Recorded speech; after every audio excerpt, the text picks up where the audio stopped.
मेरा नाम इमरान अहमद अशर है जी। मेरा सवाल ये है कि हम कैसे साबित कर सकते हैं कि जो अरबी ज़बान दूसरी ज़बान की माँ है। पढ़कर इल्म बढ़ाओगे तो साबित करोगे, उस तरह कैसा कर लोगे साबित? जो इल्मी सवाल हुआ करते हैं उनके सबूत भी इल्मी होते हैं, समझे हो कि नहीं? अब दुनिया में कितनी साइंटिफिक थ्योरीज हैं, साइंटिफिक प्रिंसिपल्स, साइंटिफिक लॉज, तुम साबित तभी करोगे जब आता होगा।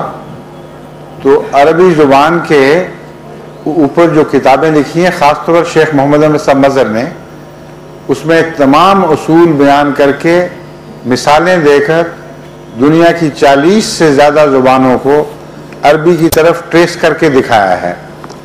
तो अगर तुम साबित करना चाहते हो तो किताबें पढ़ो, अपना इल्म बढ़ाओ।